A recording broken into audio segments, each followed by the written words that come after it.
देखो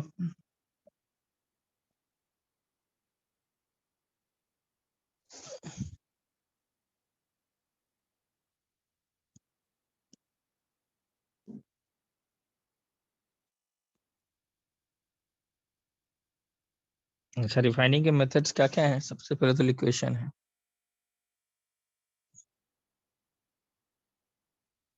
अच्छा, लिक्वेशन में क्या करते हैं? सबसे पहले तो this method is employed when impurities have higher melting point।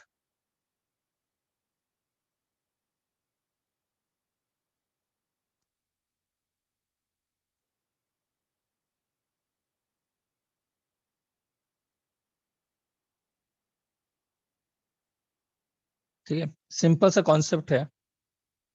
यहाँ पर इम्प्योर मेटल को हीट करते हैं,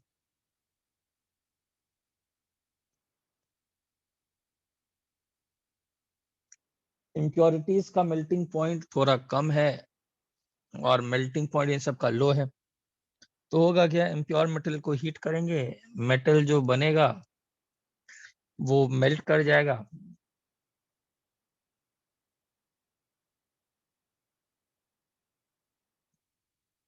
और नीचे फ्लो कर जाएगा।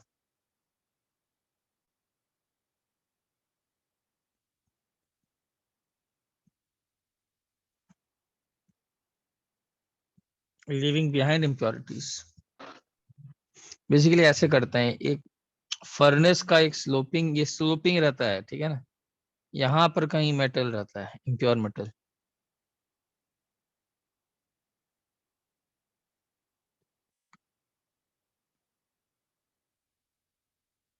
और इसको गर्म करोगे तो क्या होगा?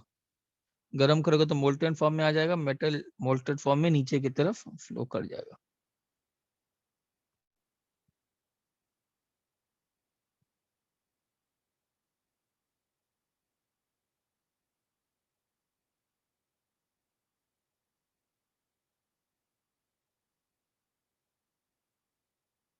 ठीक है, पूछता है कि किसके लिए लगाते हैं, तो एग्जांपल्स आपको याद रखना, ये लगाते हैं टिन के लिए, लेड के लिए, बिस्मथ के लिए। बोलो कोई डाउट? स्क्रीनशॉट लो।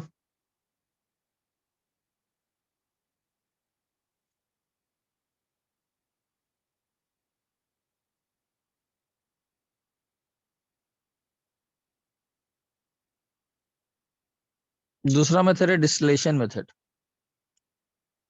अच्छा, डिस्टिलेशन मेथड में क्या होता है?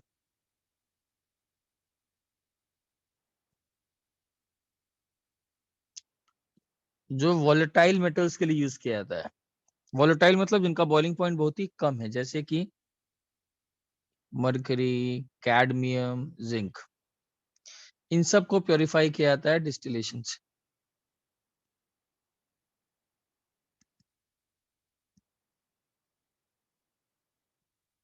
अच्छा, इसमें क्या करते हैं, और इम्प्योर मेटल को हीट किया जाता है।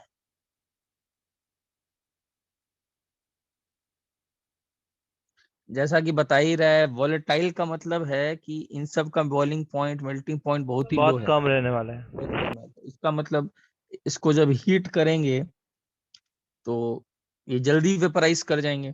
तो इनके वेपर्स आप क्या कर देते हो? वो कंडेंस कर देंगे। हाँ, vapours of volatile metals are collected,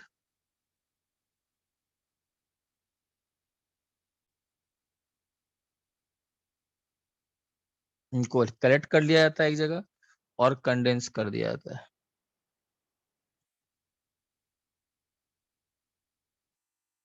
simple सा कॉन्सेप्ट है, इसमें भी living behind non volatile impurities.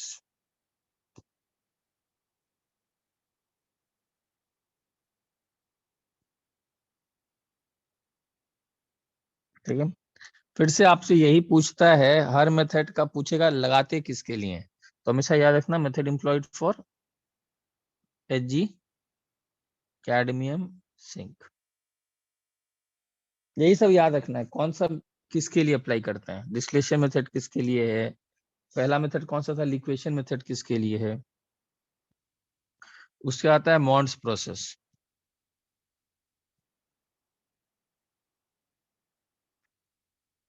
मॉन्ड्स process use करते हैं प्योरिफिकेशन ऑफ निकल के लिए।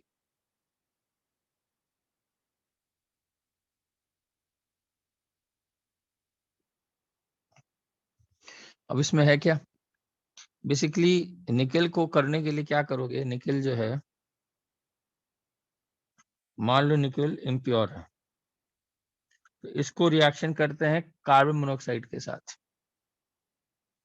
टेम्परेचर मान लो 60 डिग्री सेंटीग्रेड या उससे भी कम, 28 भी कहीं लिखा रहता है।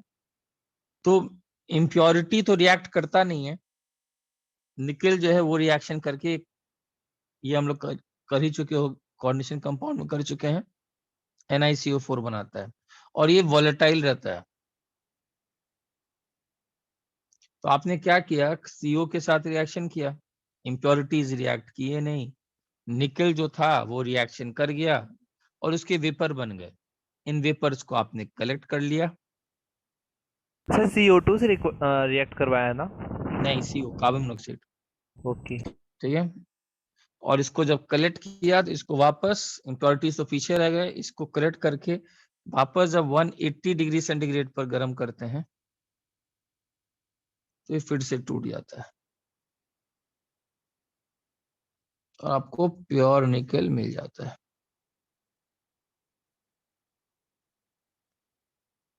तो मॉन्ड्स प्रोसेस याद रखना, इस पूरे प्रोसेस को मॉन्ड्स प्रोसेस बोलते हैं और ये निकल के लिए यूज होता है। Screenshot low.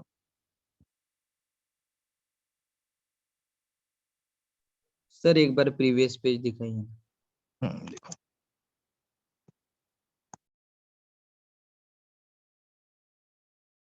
Done sir, thank you.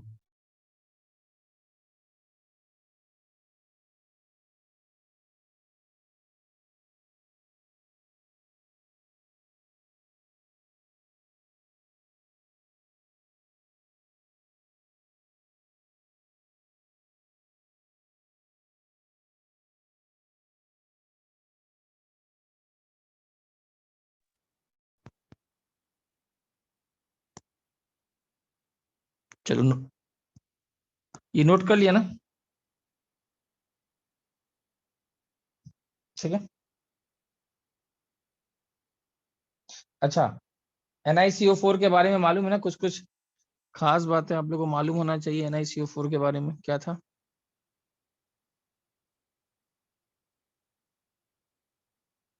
याद है, हाइब्रिडाइजेशन, sp3 टेट्राहेड्रल, ये सब याद आ रहा है ना? Yes sir. ये सब कर चुके हैं, μ0, ये सब ध्यान देना इस सब बारे में। कोऑर्डिनेशन कॉम्प्लेक्स है, CO स्ट्रॉन्ग फील्ड लिगेंड, ठीक है। चलो आगे बढ़ते हैं। उसके बाद आता है वैन आर्केल प्रोसेस।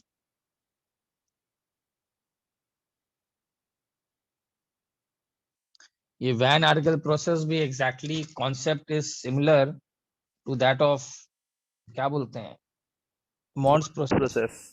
हाँ, देखो इसमें क्या करते हैं,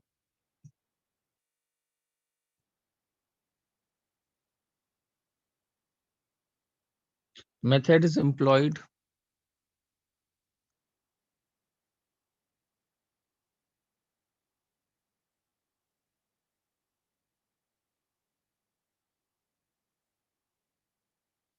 ultra pure metals, concept exactly same है, impure metal is converted into volatile compound।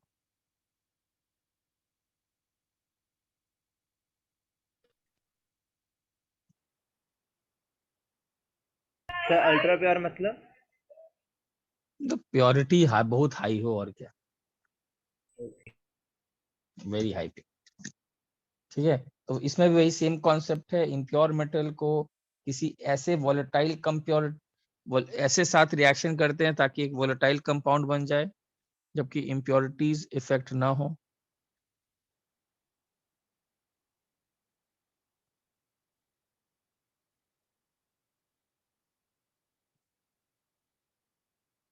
ठीक है, और उसके बाद वॉलेटाइल कंपाउंड को डिकम्पोज कर देते हैं।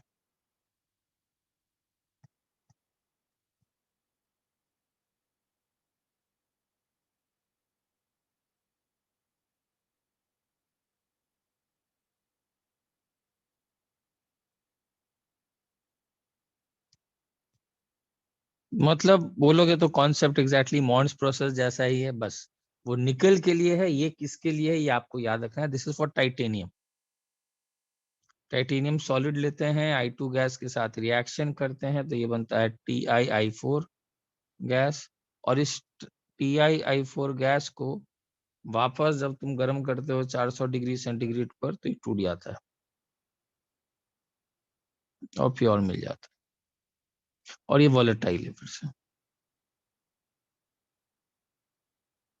ठीक है। अदर मेटल्स जो इससे प्योरीफाई किया जा सकता है,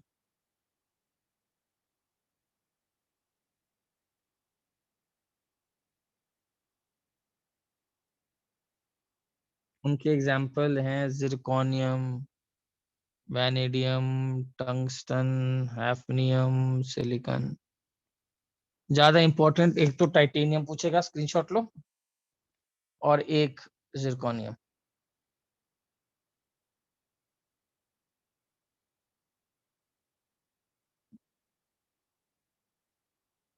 ठीक है, आगे बढ़े। So just 2 seconds.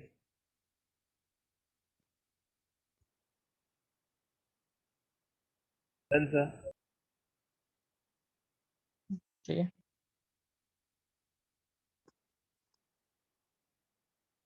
यहाँ पर इसका भी ले लो, क्या बोलते हैं, ये जिरकोनियम का भी ले ही लो।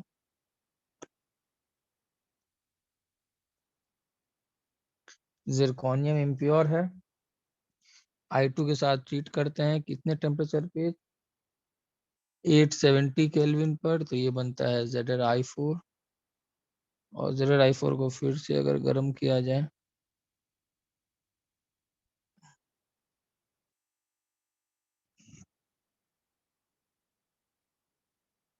ठीक है, Yes, sir. तो ये भी प्रोसेस हो गया। तो कौन कौन से हुए, लिक्वेशन हो गया, डिस्टिलेशन हो गया, प्योरिफिकेशन मेथड, फिर आ जाओ इलेक्ट्रोलाइटिक रिफाइनिंग।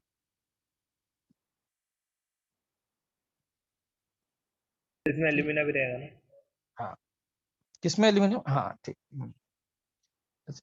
इलेक्ट्रोलाइटिक रिफाइनिंग में क्या करते हैं, इलेक्ट्रोलाइटिक रिफाइनिंग में देखो, इसमें आप लोग को इलेक्ट्रोकेमिस्ट्री में हो गया होगा। इलेक्ट्रोलाइटिक रिफाइनिंग में इम्प्योर मेटल को क्या बनाते हैं,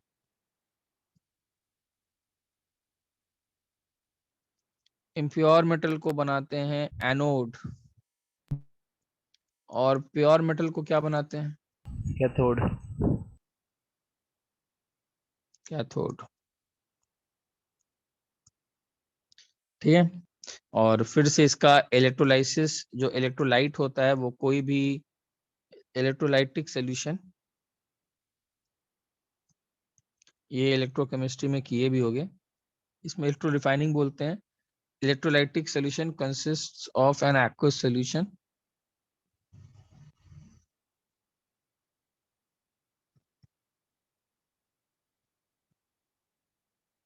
ऑफ सॉल्ट। ठीक है, जैसे एग्जांपल, जैसे मान लो अगर तुमने इम्प्योर मेटल ले लिया कॉपर का, ठीक है, और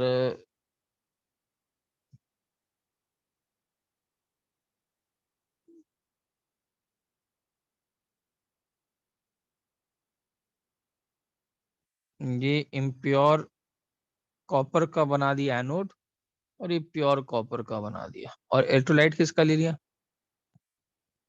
CuSO4 का इलेक्ट्रोलाइट ले लिया।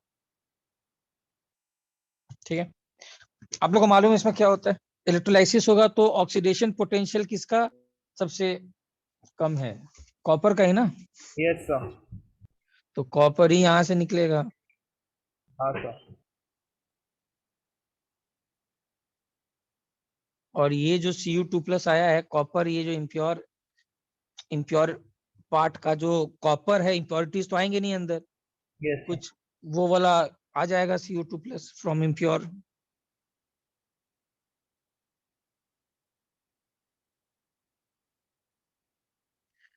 और यही जाकर के क्या करेगा, कैथोड पे जाकर के क्या करेगा, डिपॉजिट हो जाएगा। इसको क्या बोलते हैं, इलेक्ट्रो रिफाइनिंग। बोलो कोई डाउट है इसमें, अच्छा, इसमें एक और चीज याद रखना,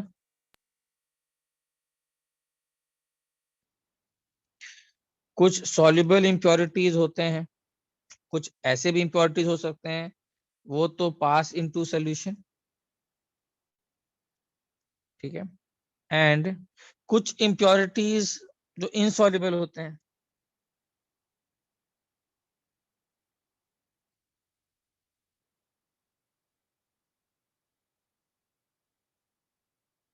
They collect below the anode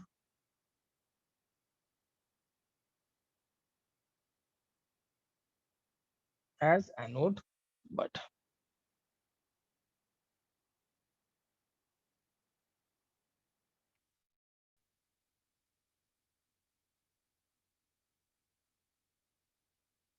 ठीक है, बोलोगे डाउट स्क्रीनशॉट लो।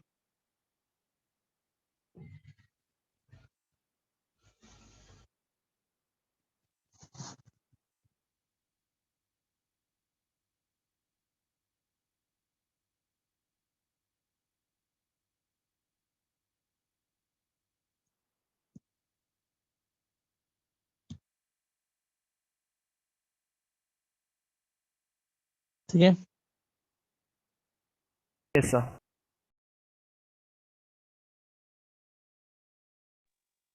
अच्छा तो अब नेक्स्ट मेथड पे चलते हैं। नेक्स्ट मेथड पे कौन कौन सा आया?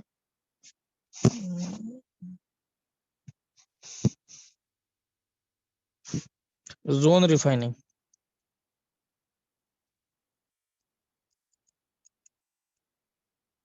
ठीक है,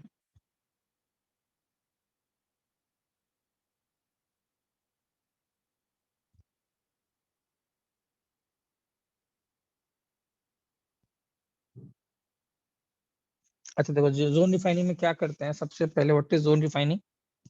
this method is employed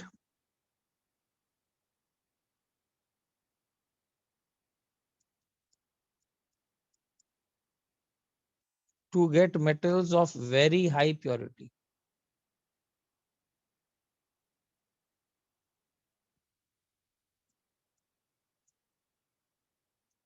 zone refining तब लगाते हैं जब आपको मेटल्स चाहिए बहुत हाई प्योरिटी के, ठीक है। यस जैसे सर। किसके लिए लगाते हैं, जैसे कौन कौन से मेटल्स के लिए अप्लाइड होता है ये? जर्मेनियम, सिलिकॉन, टाइटेनियम से भी सर। नहीं टाइटेनियम नहीं है, बेरिलियम, गैलियम, इंडियम, ठीक है। Yes sir. इसका वर्किंग प्रिंसिपल देख लेते हैं, ठीक है। ये method is based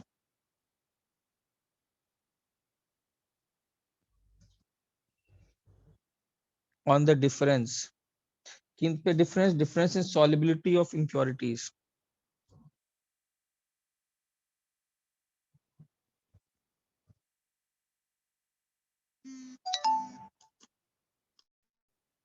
in molten and solid state of the metal,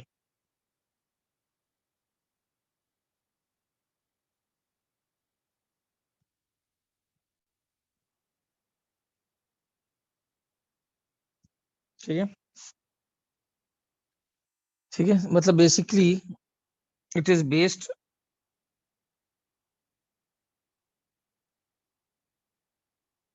on the concept that impurities are more soluble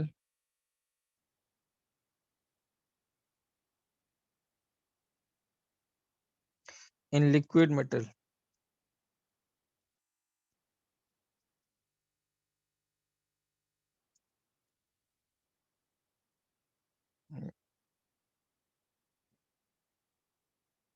than the solid method का एक also नाम है, this is also known as fractional crystallization।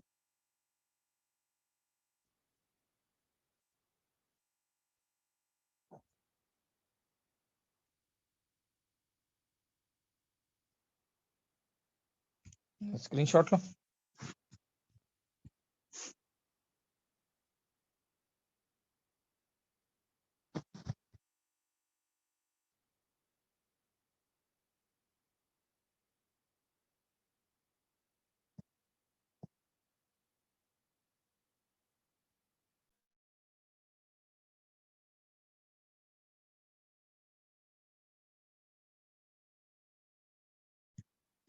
देखो इसमें करते क्या है, इसमें बेसिकली मान लो एक रॉड है,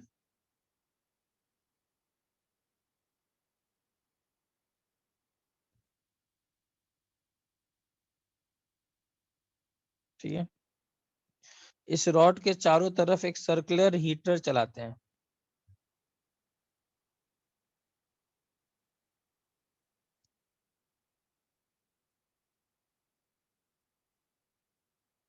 ठीक है। तो बेसिकली हो क्या रहा है, देखो सर्कुलर हीटर चलाते हैं इस रॉड के चारों तरफ। लिख लेता हूँ पहले, बाद में इसको एक्सप्लेन करता हूँ। देखो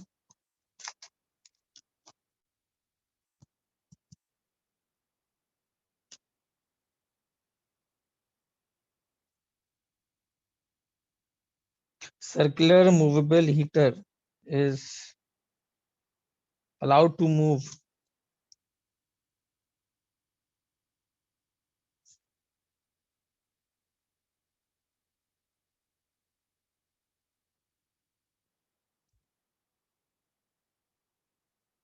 across the impure metal rod.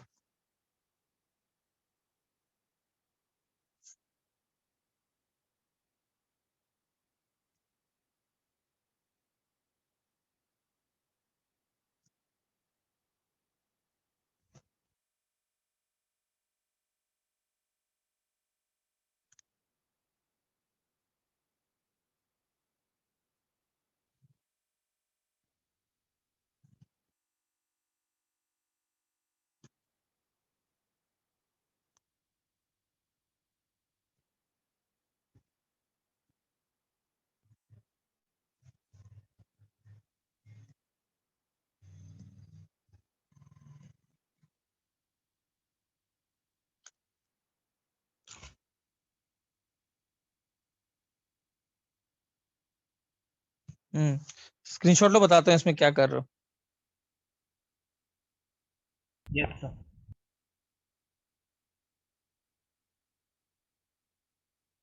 Screenshot ले लिया।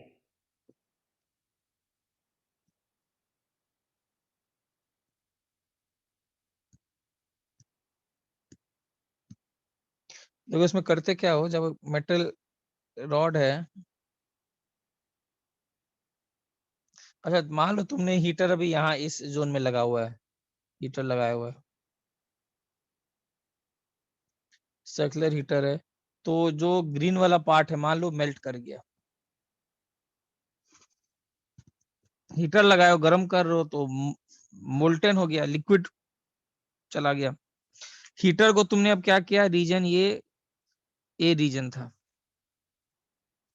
तुमने क्या किया, अब हीटर को थोड़ा मूव करके मान लो तुमने इस रीजन में ले आया। हीटर को मूव कर रहे हो ना, हीटर इस रीजन में, बी रीजन। अब देखो होगा क्या, जैसे जैसे हीटर इज बीइंग मूव्ड, तो ए वाला पार्ट जो था, ए वाला पार्ट जो मोल्टेन था, वो पार्ट जो था वो तो वापस क्रिस्टलाइज करेगा, ठंडा होगा ना, it is coming at room temperature with the surroundings. Heater आगे बढ़ते रहेगा, उस समय जब हीटर के कांटेक्ट में था तो मोल्टेन था, धीरे धीरे जैसे जैसे हीटर उससे दूर गया, it is being moved away, so वो part will get again that will cool down, crystallize होगा, वापस वो सॉलिड बनेगा। और अब कौन सा पार्ट मेल्ट हो जाएगा, बी वाला पार्ट। अब हीटर बी रीजन पर है, तो अब बी वाला पार्ट मेल्ट होगा। लेकिन इसके साथ क्या होगा, जैसे ही बी वाला पार्ट ये होगा, impurities are more soluble in liquid metal, ये मैंने लिखाया है वर्किंग प्रिंसिपल। तो हो गया, होगा क्या, जो impurities ए वाले पार्ट में थे, है ना, वो साथ ही साथ बी वाले रीजन पर आ गया। बी वाले रीजन पे चले जाए, क्योंकि वो पार्ट तो क्रिस्टलाइज कर रहा है, सॉलिड है, वो वापस ठंडा हो रहा है, तो वो लोग इम्प्योरिटीज भी इसके साथ डिफ्यूज होते हुए चले जाएंगे। फिर तुम सी वाले पार्ट में लाओ हीटर, तो अब क्या होगा, सी वाला पार्ट मेल्ट करेगा, लेकिन बी से इम्प्योरिटीज किस में चले जाएंगे, सी से सर। सी में चल जाएंगे, एंड सो ऑन। और धीरे धीरे ए वाला पार्ट ठंडा होगा, बी वाला पार्ट ठंडा होगा. What will finally happen is that when you and पर जा करके पूरे इंप्योरिटीज कलेक्ट हो जाएंगे.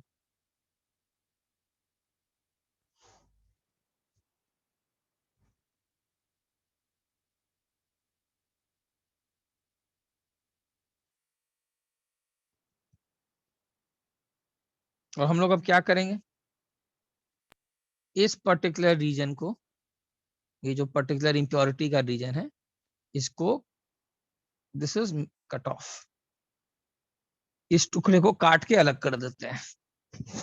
तो ऐसा काम बहुत बार करते हैं, इम्प्योरिटीज को चलाते रहते हैं. फाइनली वो एकदम लास्ट मोमेंट में जाकर जो इम्प्योरिटीज कलेक्ट हो जाते हैं, उसको पूरी तरह से कट ऑफ कर देते हैं. बोलो कोई डाउट?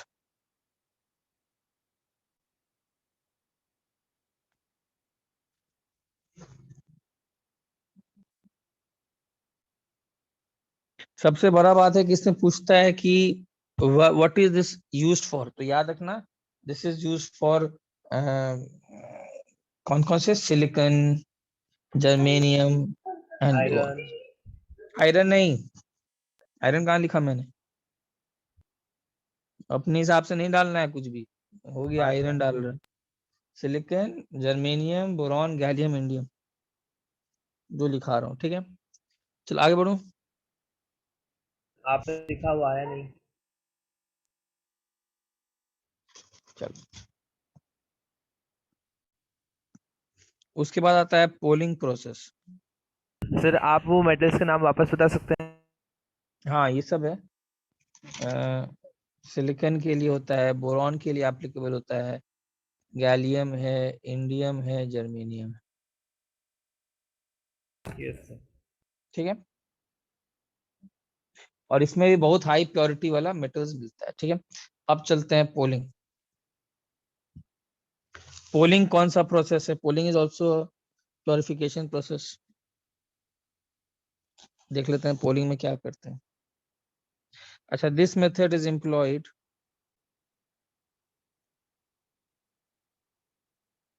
ठीक है,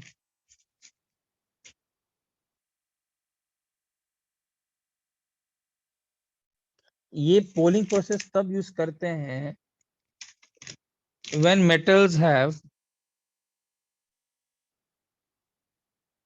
their oxides as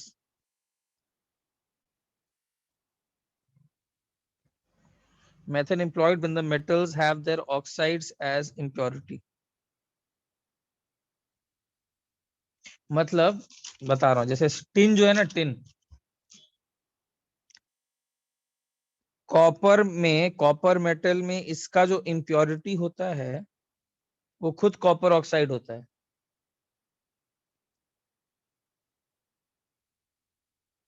और टिन मेटल में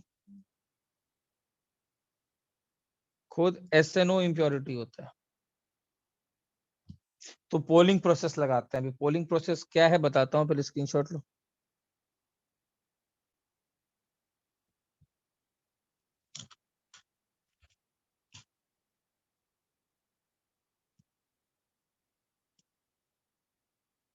सर एक सेकंड, प्रीवियस पेज दिखाना.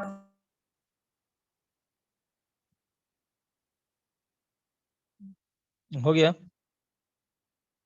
Yes sir.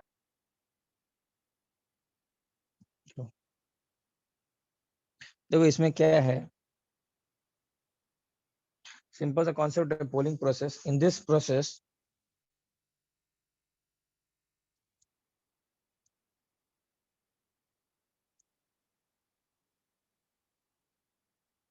जो मोल्टेन मेटल है, ठीक है, that is stirred by logs of green wood. Basically bamboo जो होता है ना, बैम्बू, यस सर. उससे, उसके जो ग्रीन, क्या बोलते हैं, ग्रीन लकड़ी जो है ना, जिसका वो बना रहता है, क्या बोलेंगे उसको, समझ जाना क्लोरोफिल. है. नहीं नहीं नहीं, क्लो तो पिगमेंट का नाम है. अरे जो ग्रीन वाला पार्ट है, उसका डंडा है जो बोलेंगे. ठीक है, उससे उसको स्टर करते हैं, लॉग्स ऑफ ग्रीन वुड. ठीक है, और ये रिड्यूस करता है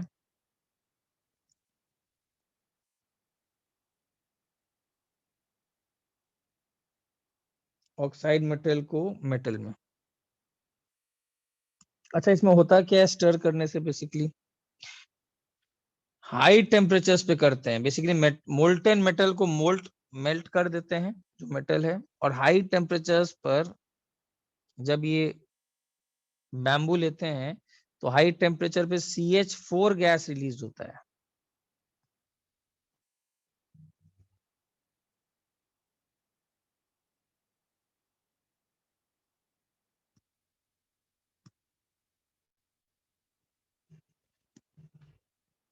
ठीक है, और ये जो CH4 गैस रिलीज हो रहा है ग्रीनवुड से, ये बेसिकली रिड्यूस करता है। किसको रिड्यूस करता है?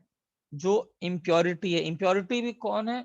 जो मेटल है मेटल उसी का ऑक्साइड। ऑक्साइड। हाँ, मेटल है उसी का ऑक्साइड ही इम्प्योरिटी है, उसको वापस मेटल में बना देता है।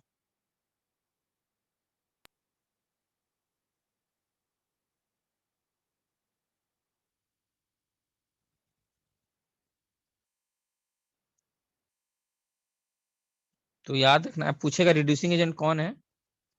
In poling process CH4 is the reducing agent.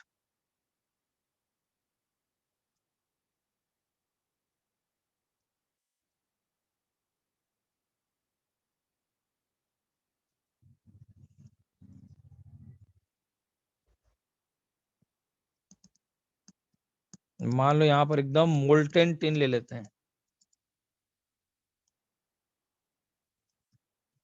Tin के अप्लाई किया जाता है, मोल्टेन टिन ले लेते हैं, और इसमें इम्प्योरिटी कौन सा है?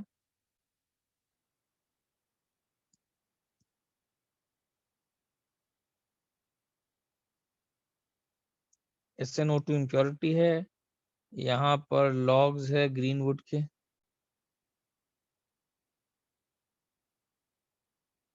घुमाते हैं, स्टरिंग एक्शन करते हैं, जोर जोर से घुमाते हैं। हाई टेम्परेचर्स है, ऑब्वियस बात है, मोल्टेन टिन है तो टेम्परेचर्स हाई होंगे। तो कौन सा गैस रिलीज होता है? CH4 gas. CH4 gas release हुआ तो ये CH4 गैस जो है इस SnO2 इम्प्योरिटी को वापस क्या कर देता है?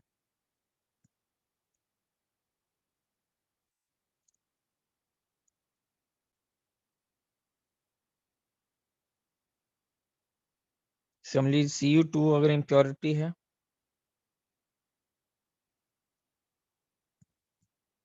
उसको वापस copper liquid.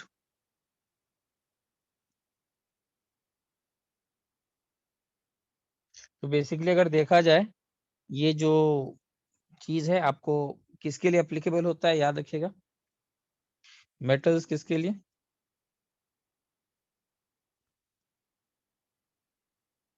Copper and CH4 यहाँ पर रिड्यूसिंग एजेंट। बोलोगे डाउट? अच्छा, कितने सारे मेथड्स हो गए अभी?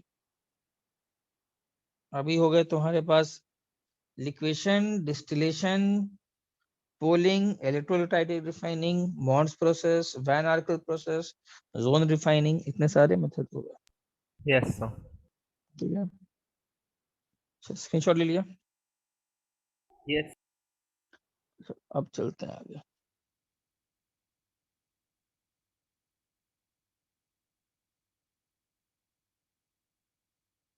अच्छा, अब आता है अब आएगा हाँ क्यूपुलेशन।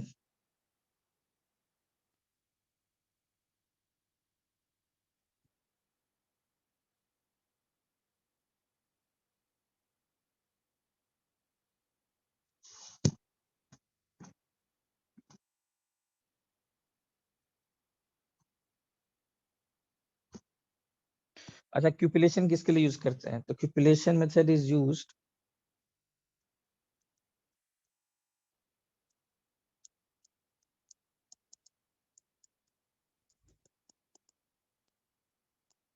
जब इम्प्योरिटीज में हायर एफिनिटी हो for oxygen.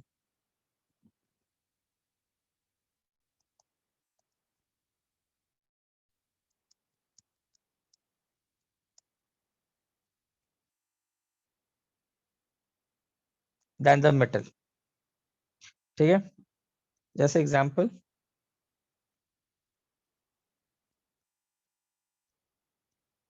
Removal of lead, lead impurity होता है फ्रॉम सिल्वर। ठीक है, अच्छा आप लोग को मालूम होगा, और अगर थोड़ा याद याद रखिएगा, सिल्वर और मरकरी के ऑक्साइड्स थर्मोडायनेमिकली बहुत अनस्टेबल होते हैं, कोई एफिनिटी नहीं है। तुम लोगों को Yes. थोड़ा याद आ रहा हो तो ऑक्सीजन का प्रिपरेशन में हम लोग ने जस्ट गर्म कर दो, 200-300 पे गर्म कर दो, ज्यादा गर्म भी नहीं करना है। Yes, sir. HgO,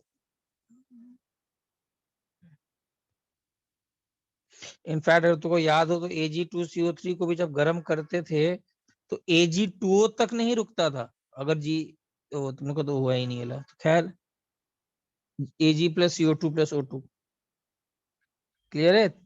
तो ये लिख लेना ऑक्साइड्स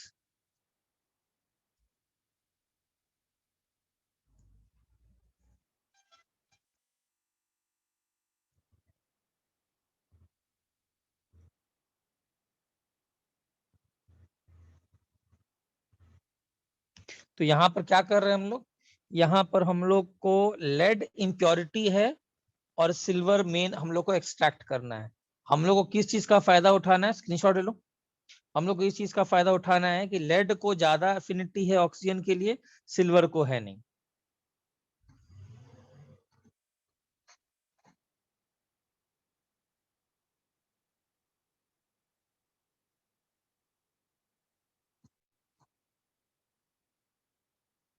आगे बढ़ो। तो इसमें क्या है, इससे मोल्टेन सिल्वर ले लिया जाता है,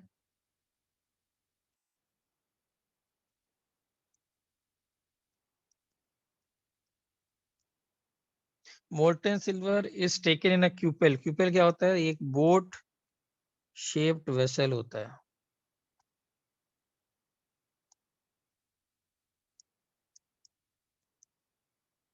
बोन ऐश का बना, बोन ऐश मतलब, ठीक है। इस मोल्टेन सिल्वर में क्या पास करते हैं,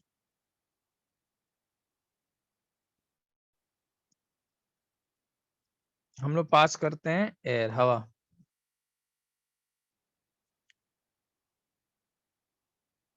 मतलब ऑक्सीजन है। आप लोगों को मालूम ही होगा लेड जो रहेगा, लेड सिल्वर के अंदर, वो तुरंत चला जाएगा पीबीओ में, ठीक है। कौन से रिएक्शन से, और ये पीबीओ जो बना है ये इम्प्योरिटी ऊपर सरफेस पर आ जाता है एंड दिस इज रिमूव्ड।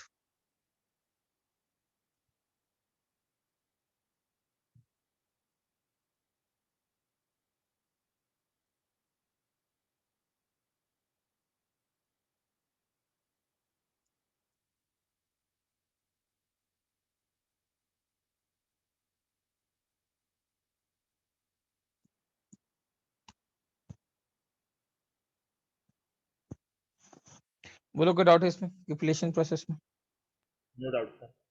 ठीक है। तो इन शॉर्ट कौन कौन से मेथड्स हम लोग ने कर लिया, या पूरा समरी कर दिया जाए तो सबसे पहले क्या करते हैं और का, तो पल्वराइज करेंगे।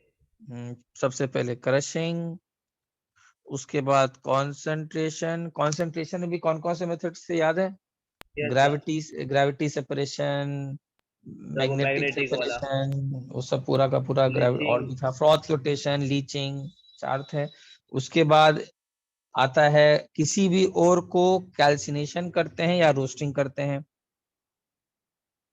मतलब हम लोग का मेन कॉन्सेप्ट रहता है कि उसको अपने ऑक्साइड में कन्वर्ट करें, बिकॉज ऑक्साइड को रिड्यूस करना आसान है। अगर पहले से ही कार्बोनेट और या ऑक्साइड का और है फिर उससे कैल्सिनेट तब, या फिर नहीं करेंगे। हाँ तो उसे कैल्सिनेशन कर देते हैं, उसको ज्यादा ऑक्सीजन का जरूरत नहीं है। Calcination limited supply of oxygen में किया जाता है।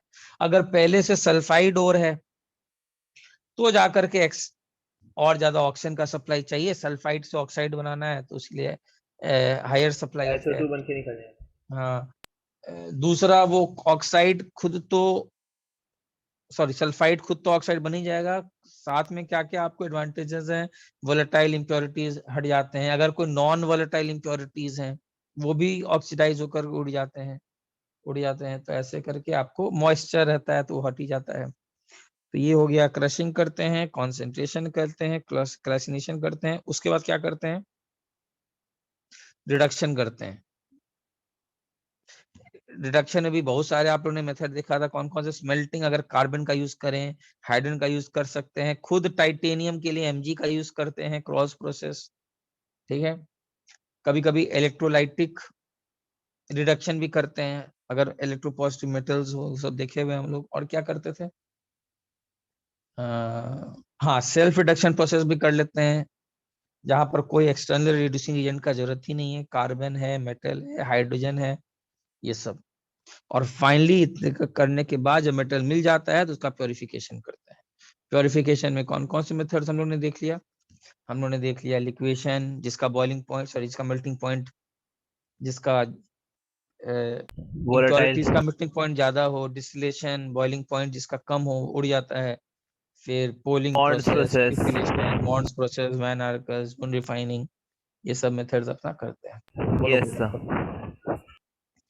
Is doubt? अब आगे, अब एक एक मटेरियल पकड़ते हैं जो जो सिलेबस में है और ये करते हैं। बस 1 मिनट देना मुझे। Yes sir.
चलो स्टार्ट करते हैं।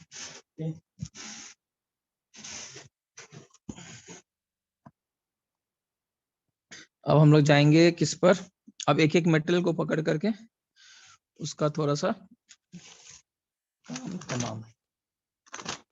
मोन्स प्रोसेस हो गया, मेटलर्जी, आयरन का बाद में। चलो पहले इसका देख लेते हैं, टिन का देख लेते हैं। हर का आपको याद रखना है, ठीक है ना। कुछ यस कुछ है सर। एनसीईआरटी में, वही आपको याद रखना है, बाकी उसके बाद तो कुछ है नहीं।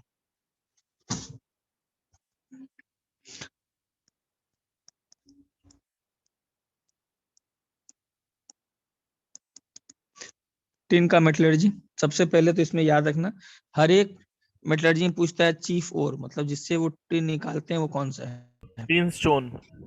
हाँ, वेरी गुड, इसको बोलते हैं टिन स्टोन, ठीक है, या फिर कैसेटराइट भी बोलते हैं, नाम याद रखना। बेसिकली SnO2 है, ठीक है। अच्छा, तो पहले इसमें क्या क्या करते हैं, सबसे पहले तो कैसेटराइट लेते हैं, SnO2। सबसे पहला तो यही है यार, किसी भी ओर को क्रशिंग तो करते ही है, उसमें तो कहीं कोई लोड है ही नहीं, ठीक है, क्रशिंग तो करते ही हैं। उसके बाद हम लोग कॉन्सेंट्रेशन करते हैं ओर का, क्रश, ठीक है ना। Now the ore is concentrated by gravity separation method,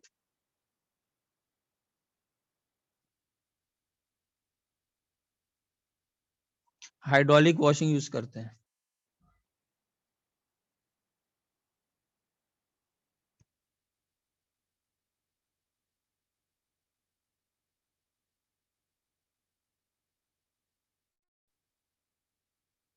ठीक है। अच्छा, तो इसमें याद रखना द क्रस्ट पाउडर्ड और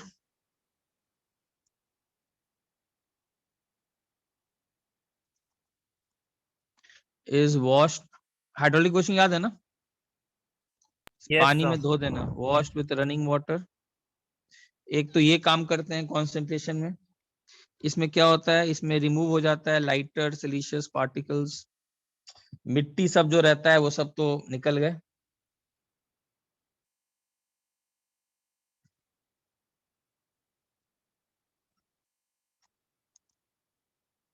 ठीक है। अच्छा, इसके बाद एक और करते हैं, वुल्फ्रामाइड भी रहता है, वुल्फ्रामाइड, ये मैंने वहां लिखाया भी था पहले भी। Yes, sir. वुल्फ्रामाइड का याद है, FeWO4 रहता है, ये भी थोड़ा सा इम्प्योरिटी रहता है। तो basically wolframite is removed by electromagnetic magnetic separation method, याद है कि रोलर के ऊपर डाल देते हैं Yes, sir. Electromagnetic separator. तो सबसे पहला स्टेप ओर का क्रशिंग, उसके बाद क्या किया हम लोग ने, ओर का कॉन्सेंट्रेशन। कॉन्सेंट्रेशन उन्होंने दो काम किया, कौन कौन सा, एक हाइड्रोलिक वॉशिंग और एक कौन सा किया, वुल्फ्रामाइड। Electromagnetic separator. वुल्फ्रामाइड सेपरेशन से वुल्फ्रामाइड निकल गया। आगे बढ़ो, स्क्रीनशॉट लो।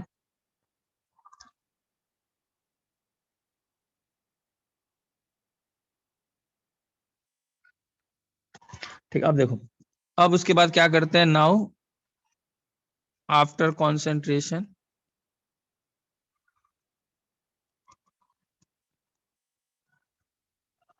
ठीक है, ओर को रोस्ट करते हैं। अब यहां पर देखो थोड़ा सा एक मैंने लिखाया भी था, ये है oxide, yet the ore is roasted. Reason याद आ रहा है सबको, वाई, बिकॉज इसमें सल्फर रहता है एज और इम्प्योरिटी, तो sulphur and arsenic are removed as a volatile oxides, याद रखना ये सब। Yes, sir.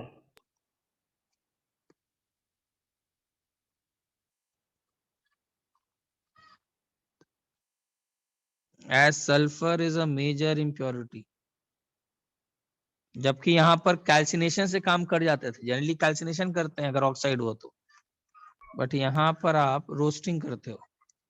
इसमें क्या होता है रोस्टिंग में, कौन कौन से रिएक्शंस होते हैं, S+O2 मिलकर के SO2 बन SO2 के उड़ बन जाता जाएगा. है, और भी अगर कुछ अगर हैं आर्सेनिक से मान ही लेते हैं तो AS2O3 बन के उड़ जाएगा, Sp अगर है Sb2O3, कुछ ये सब कुछ इम्प्योरिटीज हैं, मेजर तो सल्फर है, बाकी अगर कुछ रहते हैं तो उड़ते रहते हैं।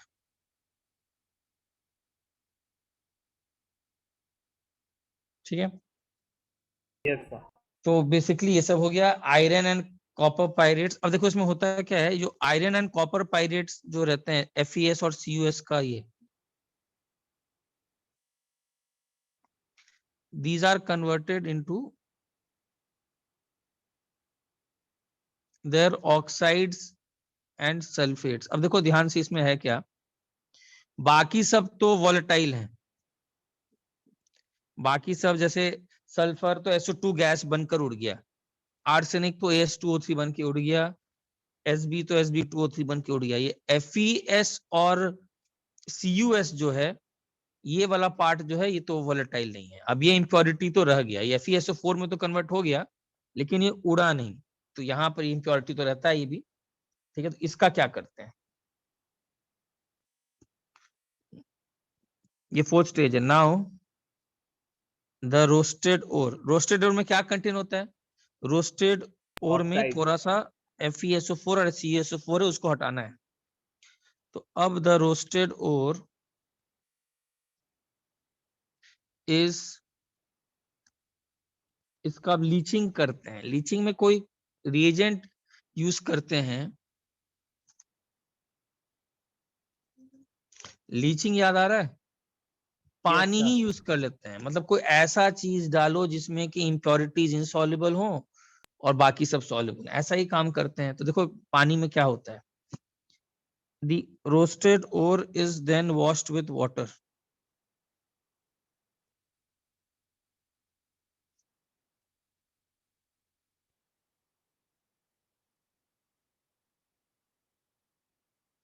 अब ये हॉट वाटर से जब रोस्ट करता है ना इसको, तो ये क्या करता है, ये इस कॉपर सल्फेट और आयरन सल्फेट जो बना है, ये दोनों कॉपर सल्फेट आयरन सल्फेट, इन दोनों को डिसॉल्व कर लेते हैं अपने अंदर। क्लियर है? और तो इसके बाद अब लीचिंग करते हैं तो आपको क्या मिलता है, और SnO2 जो था, SnO2 जो टिन ओर था, तो आपको लीचिंग के वाटर के साथ रोस्टेड ओर में जब हम लोग ये करते हैं, हम लोग जब पानी डालते हैं हॉट वाटर, तो आपको क्या मिल जाएगा, आपको मिल जाएगा CuSO4 एक्वस। एक्वस मतलब डिसॉल्व हो गया है। FeSO4 क्या मिलेगा, एक्वस। और SnO2 नीचे बैठ जाएगा इम्प्योरिटी के फॉर्म में। यस SnO2 डिसॉल्व नहीं करता है। क्लियर है? इसका अब क्या कर लेते हैं, इसको फिल्टर कर लेते हैं। देखो नेक्स्ट पेज पे लगाता हूँ, किसी को कोई ये चाहिए तो बोलो। No sir. कोई स्लाइड है ना, आगे बढ़ रहा हूँ।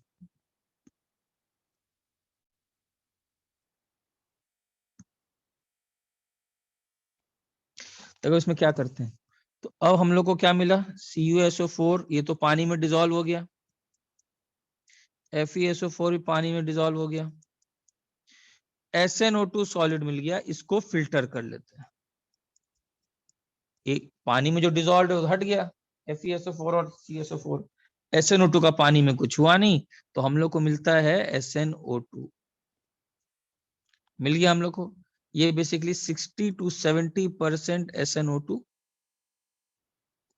रहता है। क्लियर है? तो इसमें बेसिकली हुआ क्या, ऑन लीचिंग विथ वाटर अगर देखा जाए तो क्या हुआ, FeSO4 CSO4 डिसॉल्व हो गए, the lighter ferric oxide is washed away. अगर कुछ बचा है तो वॉश्ड ऑफ हो ही जाता है, खैर ये इतना इंपॉर्टेंट नहीं है। वाइल जो टिन है, टिन स्टोन, ये बॉटम में सिंक कर जाता है, जिसको फिल्टर करके निकाल लेते हैं। ठीक है? और दिस इज कॉल्ड एज, याद रखना नाम पूछता है आपसे, it is called black tin. ठीक है? इस ब्लैक टिन में कुछ इम्प्योरिटी अभी भी Fe के होते हैं। ब्लैक टिन हैज सम, कुछ ना कुछ तो बच ही जाता है यार। ब्लैक टिन में एक प्रॉब्लम है कि black tin still has some Fe impurity. ठीक है? तो इसमें क्या होता है, this imparts hardness.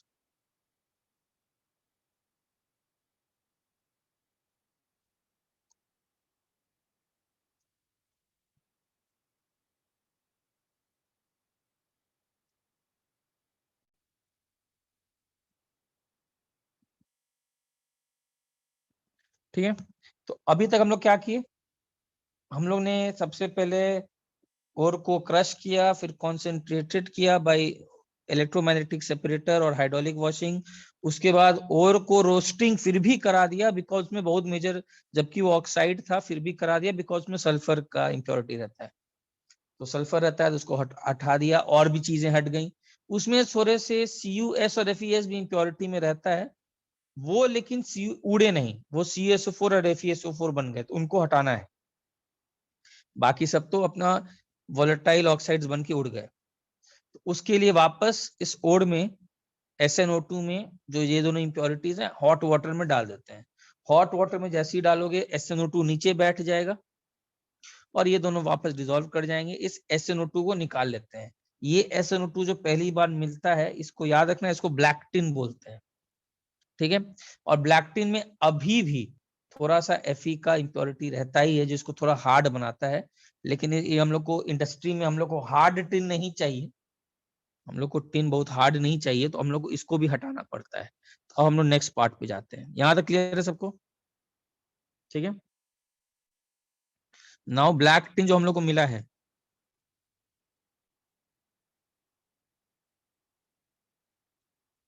is mixed with carbon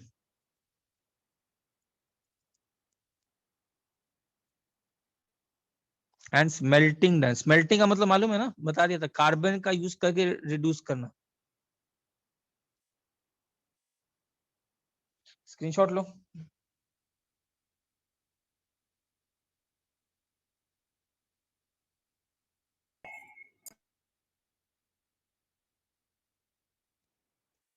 हाँ ठीक है।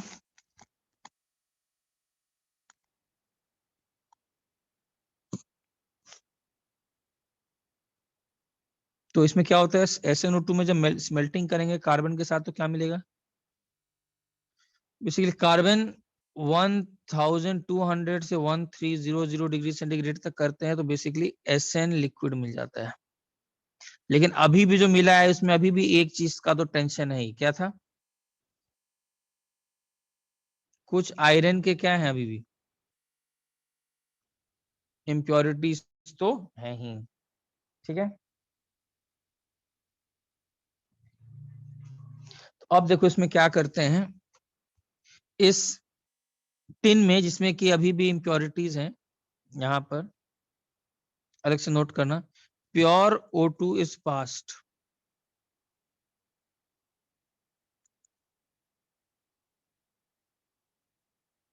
इसमें मोल्टेन टिन में प्योर O2 पास करते हैं। ये क्या करता है, ये ऑक्सीडाइज कर देता है Fe को, किसमें,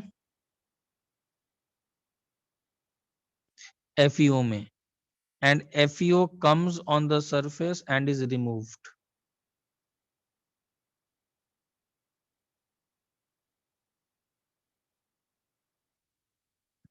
ये समझा सब लोग। तो टिन से, मोल्टेन टिन से हटाने के लिए हम लोग ने थोड़ा सा क्या किया, थोड़ा सा प्योर O2 उसमें पास कर दिया ताकि Fe जो था इम्प्योरिटी वो FeO बन जाए, FeO सरफेस पे आ जाए और उसको फिर रिमूव कर लेते हैं। यहां तक क्लियर है, ठीक है। अच्छा, उसके बाद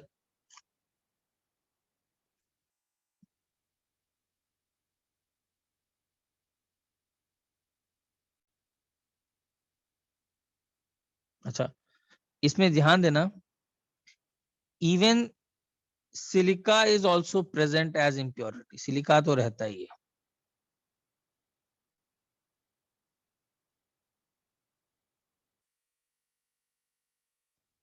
देयरफॉर फ्लक्स, फ्लक्स यहाँ ऐड करते हैं कौन, CaO या कैल्शियम कार्बोनेट ऐड करते हैं।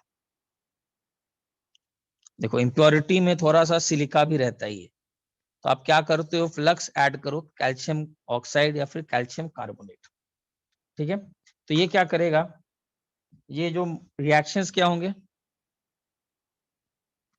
SnO2 प्लस कार्बन में 1200 डिग्री सेंटीग्रेड गर्म करोगे तो क्या बनेगा, Sn प्लस CO, CaCO3 टूटेगा किसमें, और CaO प्लस SiO2 मिलके क्या बना देगा, स्लैग। इसको रिमूव कर लेते हैं। क्लियर है, तो ये भी काम करते हैं, बोलो कोई डाउट।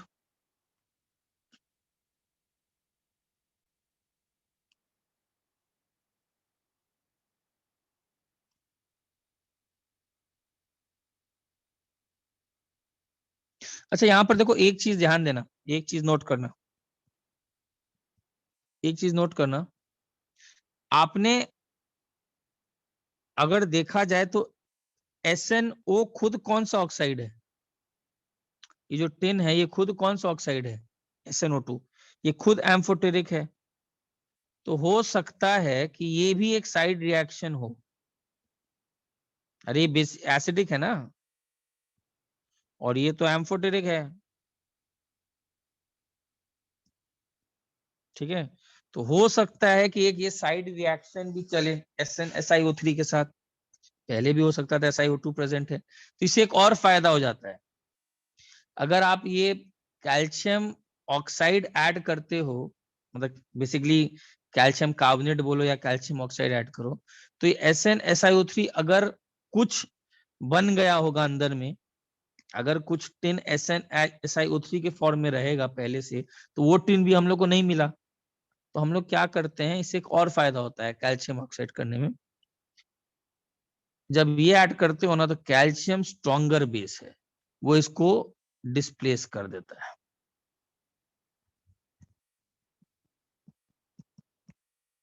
आपको टिन मिल जाता है। मतलब इसके बहुत फायदे हैं, आप यहाँ पर ऐड करते हो तो बहुत फायदे हैं। बोलो कोई doubt?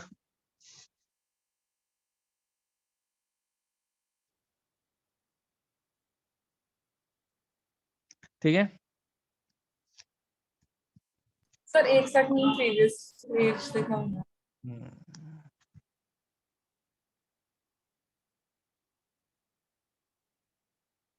Yes sir, done, thank you.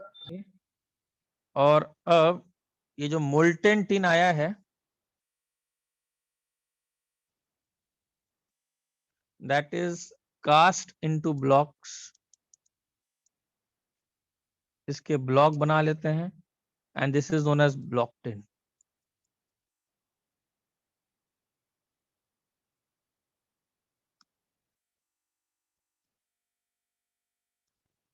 ठीक है।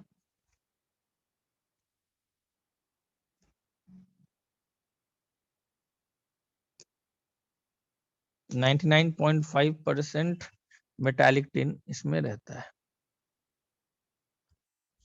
क्लियर है? अच्छा, फाइनली प्योरिफिकेशन कैसे करते हैं? मोल्टेन टिन तो मिल गया। The purification of metal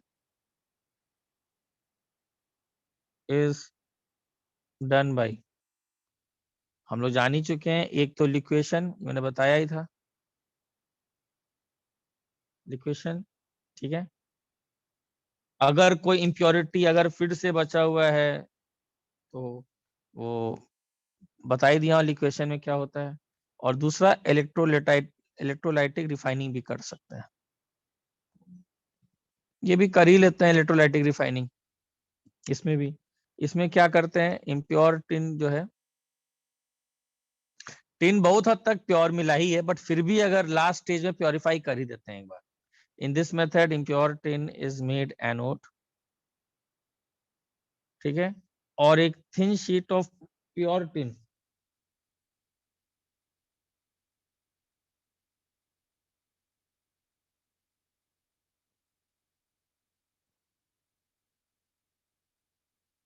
is made cathode. अच्छा, इलेक्ट्रोलाइट यहाँ पर क्या होता है?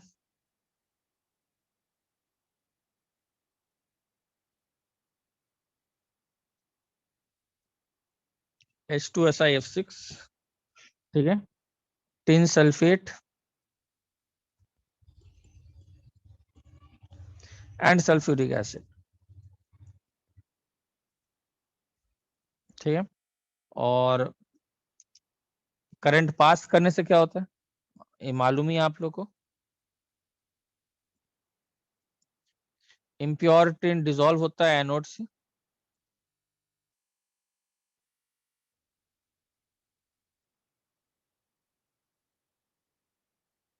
and gets deposited on the cathode।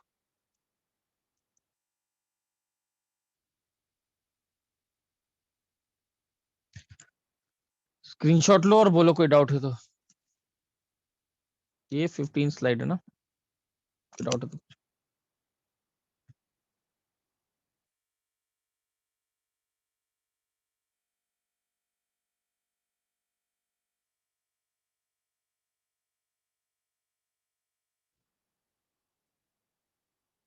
ठीक है।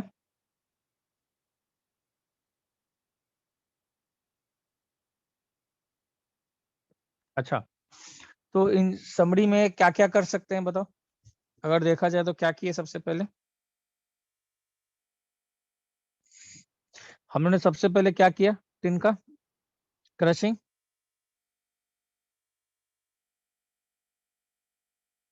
ये फ्लो चार्ट है।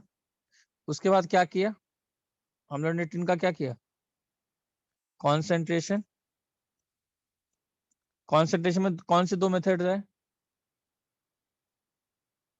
इलेक्ट्रोमैग्नेटिक और कौन से, हाइड्रोलिक वॉशिंग।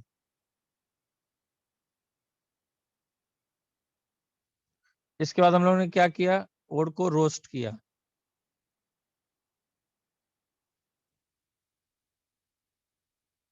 ओर को जब रोस्ट किया तो ये ऐसे तो ऑक्साइड था ही, बट फिर भी इसमें क्या क्या हुआ, इसमें इस प्रोसेस में वोलेटाइल इंप्योरिटीज निकल गए। ये मैं शॉर्टकट बता दे रहा हूँ, बाकी वोलेटाइल। लेकिन ये कुछ जो FeS के इम्प्योरिटी थे और CuS के इम्प्योरिटीज थे, ये FeSO4 और CuSO4 में चले गए। अब ये तो उड़े नहीं, तो इसीलिए हम लोग इस रोस्टेड ओड में अब क्या करते हैं, हॉट वाटर डालते हैं। हॉट वाटर डालने से क्या हो गया, पानी में FeSO4 और CuSO4 क्या हो गए, डिजोल्व।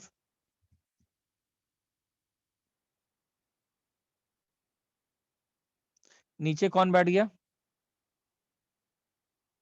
काला कलर का कौन बैठ गया,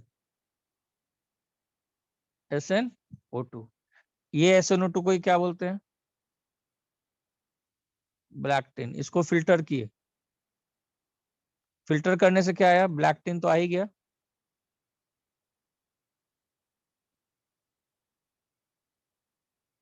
लेकिन इस ब्लैक टिन में ये जो SnO2 मिला है, इस ब्लैक टिन में थोड़े से इंप्योरिटीज हैं, किसके,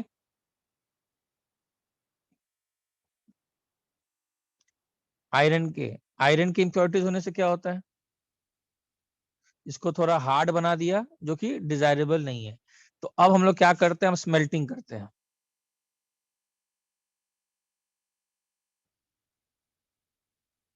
थोड़ा कार्बन डाल देते हैं और कैल्शियम ऑक्साइड भी डाल दो। उससे क्या फायदा, अगर इस SnO2 में अगर फिर भी कोई इंप्योरिटी सिलिका का मौजूद हो गया तो वो भी हट जाएगा। क्या रिएक्शन होता है,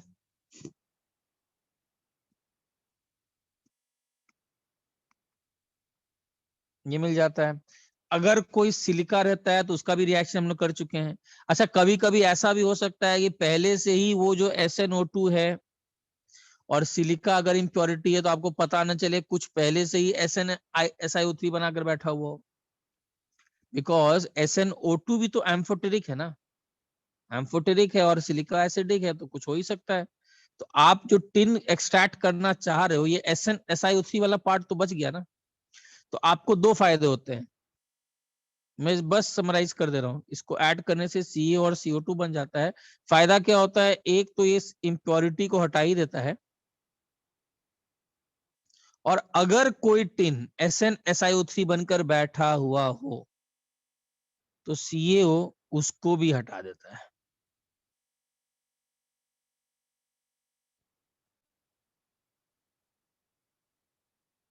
क्लियर है। CaSi3 को स्लैग बोलते हैं, पहले भी आप लोग कर चुके हो। इसको रिमूव कर लेते हैं, हम लोग को फाइनली क्या बचता है, मोल्टेन टिन।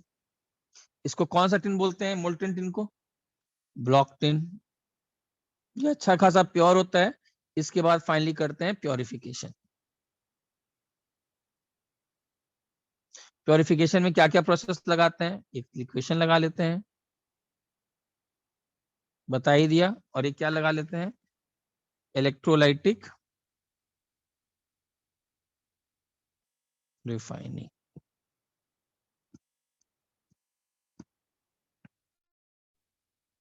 ये बार फ्लो चार्ट बना लो, ये पूरा का पूरा यही मेटलर्जी है। अब पूछो कोई डाउट है इसमें तो।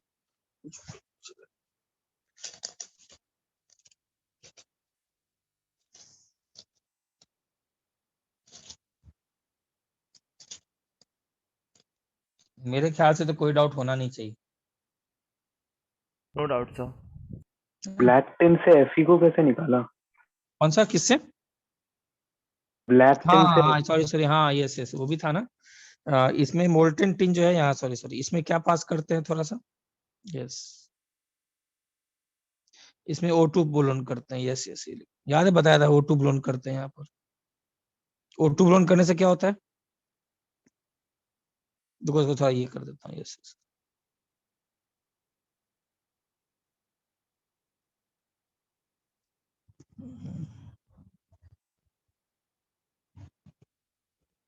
जब O2 ब्लोन करते हैं तो इसमें क्या होता है, मोल्टेन टिन, तो बेसिकली लिक्विड फॉर्म में रहेगा टिन, तो जितना भी Fe इम्प्योरिटी है वो FeO बना देता है, सरफेस पर आ जाता है ये। It is removed, molten tin के ऊपर आ जाता है ये, ठीक है, कम के फॉर्म में रिमूव कर देते हैं। तो हम लोग को क्या मिल जाता है यहाँ पर, टिन मिल जाता है फ्री फ्रॉम Fe, और फिर इसका क्या कर लेते हैं, प्योरिफिकेशन। यस,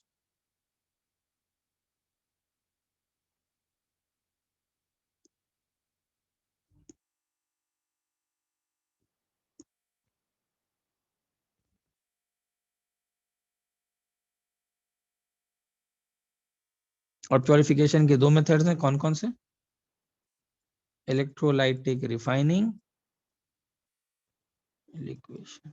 बस ध्यान से देख लो, कोई कहीं डाउट हो तो पूछ लो। सिंपल सा पूरा फ्लो चार्ट, क्रशिंग कर दिया, कंसंट्रेशन कर दिया, रोस्ट कर दिया, हॉट वाटर में डाल दिया, वो डिजोल्व हो गए, SnO2 ब्लैक टिन मिल गया, फिल्टर कर दिया, ब्लैक टिन मिल गया, ब्लैक टिन को फिर स्मेल्टिंग किया उसमें, लेकिन इम्प्योरिटीज Fe के हैं ही, अगर कुछ सिलिका की इम्प्योरिटीज हैं तो उसको भी हटाने के लिए डाल दिया CaO, कार्बन डाल ही दिया, मोल्टन टिन मिल गया, मोल्टन टिन में ऑक्सीजन डाल दिया, ऐसे ही कर लो, हो गया मेटलर्जी। और क्या है, यही तो है, आपसे यही तो पूछेगा, पूरा ऐसे फ्लो चार्ट बना लो और पूरा का पूरा एक जगह पर 5 पेज में पूरा मेटलर्जी खत्म।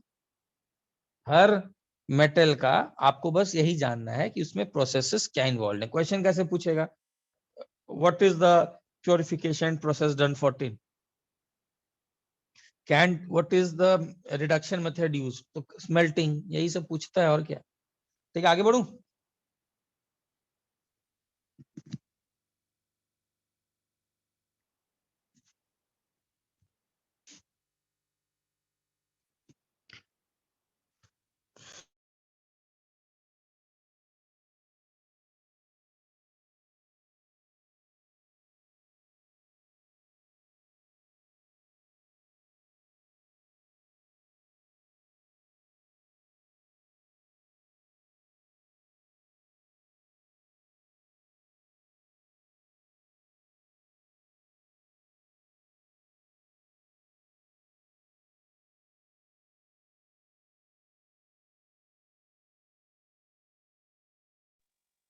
चलो, अच्छा हम लोग अब करते हैं मेटलर्जी, किसका कर लें, आसान वाला कोई मेटलर्जी है, जिंक का कर लें क्या, तो जिंक का कर लेते हैं।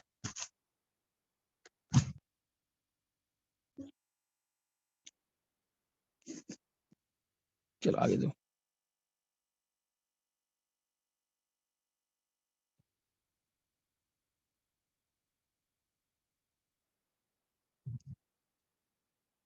ठीक है, जिंक का मेटलर्जी देख लो। सबसे पहले जिंक का मेटलर्जी में सबसे पहले तो आपको जानना है कि कौन सा ओर यूज किया जाता है। तो कहाँ दिया हुआ है यार,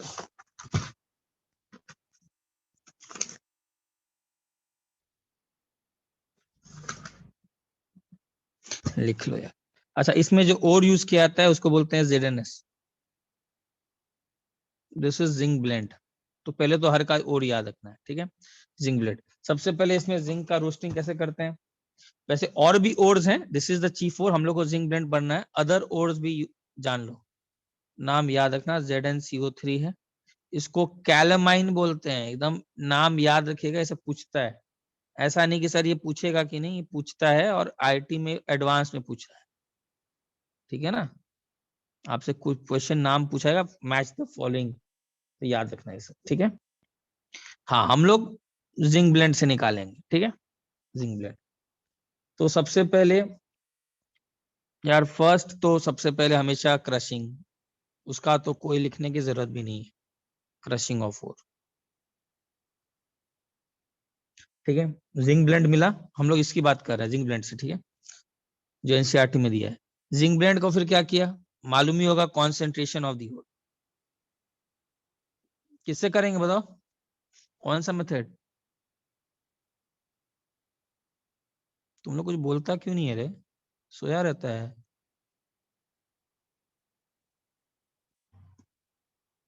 अभी भी नहीं बोलता है, हम भी नहीं बोलेंगे यार, बहुत बेस्ट, फ्रॉथ फ्लोटेशन प्रोसेस, याद है, जो सल्फाइड का ओर है उसका करते हैं फ्रॉथ फ्लोटेशन प्रोसेस से। ये तो हो गया तुम्हारा कॉन्सेंट्रेशन ऑफ द ओर। ठीक है, इससे क्या मिल जाता है आपको, कॉन्सेंट्रेटेड ओर मिल गया, मतलब ओर में बहुत सारे इंप्योरिटीज तो हट गए, तो concentrated pure is ore is obtained. अच्छा, अब जैसा कि हम लोग ने कर चुका है, अब इस ओर का क्या करते हैं, रोस्टिंग। यार जब ऑक्साइड ओर था, हम लोग का मेन पर्पस क्या है, किसी भी ओर को क्या करना, किसी भी ओर को उसके ऑक्साइड में कन्वर्ट करना, तो इसका रोस्टिंग करो, और रोस्टिंग करोगे तो टी कितना, 850 डिग्री सेंटीग्रेड से ज्यादा रखो। इसमें क्या होता है, हम लोग ने ZnO बना दिया। क्लियर है यहां तक। अब इसके बाद हम लोग क्या करते हैं,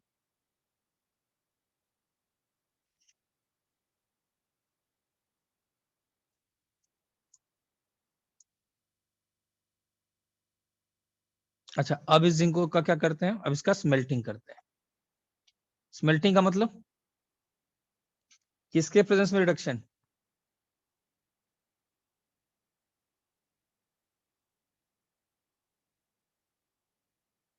कार्बन या Coke reducing agent 1400 degree centigrade पर।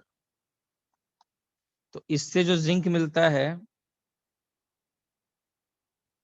इसको बोलते हैं जिंक स्पेल्टर। ये सब याद रखना, जो जिंक हम लोग को रिडक्शन के बाद मिलेगा उसको बोलते हैं जिंक स्पेल्टर। ठीक है,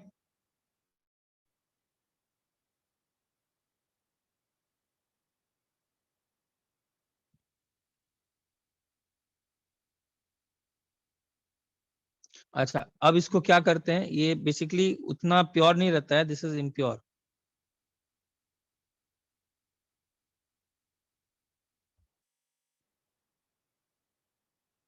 ठीक है, और इसके बाद इसको क्या करते हैं, दिस इज प्योरिफाइड। अच्छा प्योरिफिकेशन किससे करते हैं बताओ,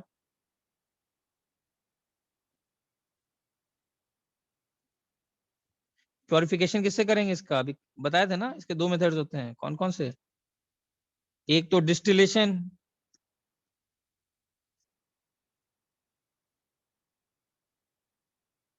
ठीक है, और दूसरा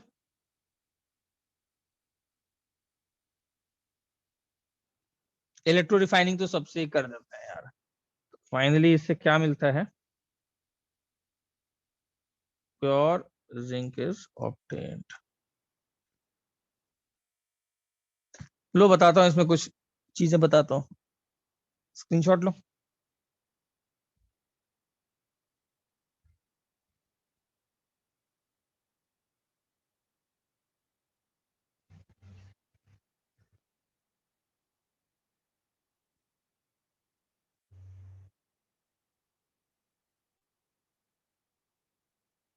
ठीक है,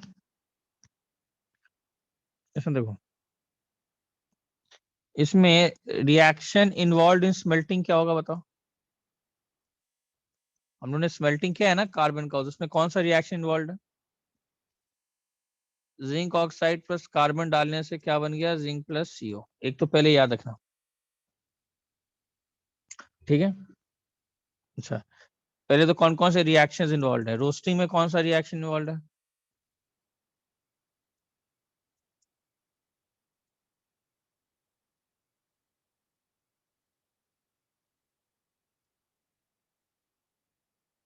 ठीक है।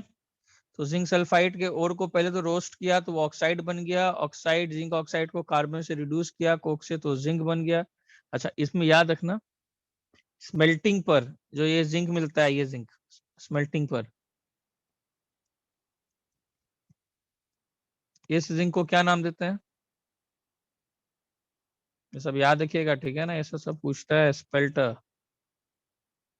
अच्छा इसमें लिख लेना ध्यान से, कुछ चीजें पहले तो लिख लो, इम्प्योर जिंक जो है ऑब्टेन्ड,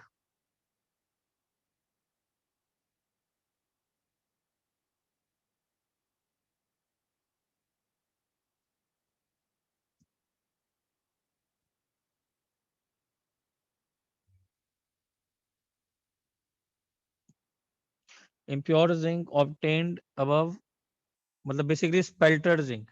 इसमें इम्प्योरिटीज होते हैं, किसके इम्प्योरिटीज होते हैं? इसमें इम्प्योरिटीज होते हैं लेड के, आयरन के, कैडमियम के, आर्सेनिक। ठीक है।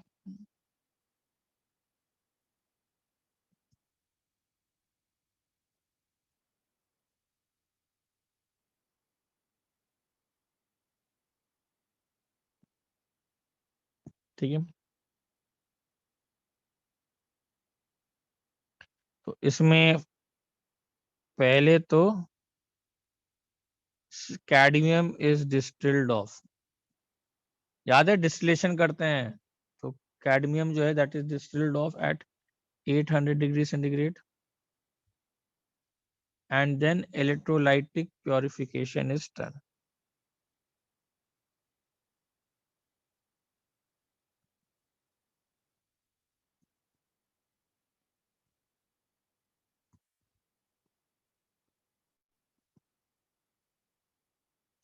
Using impure zinc as anode.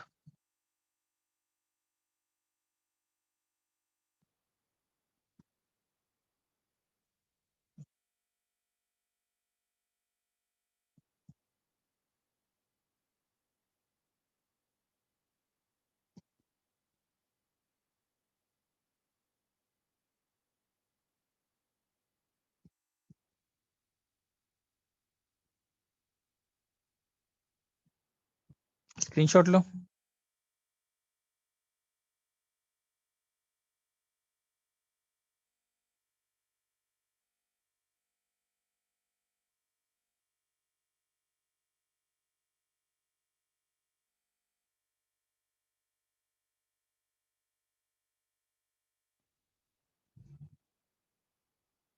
ठीक है। अच्छा, इसमें एक और सवाल आता है कि मैंने ये क्यों लिखा हुआ है excess of coke is used.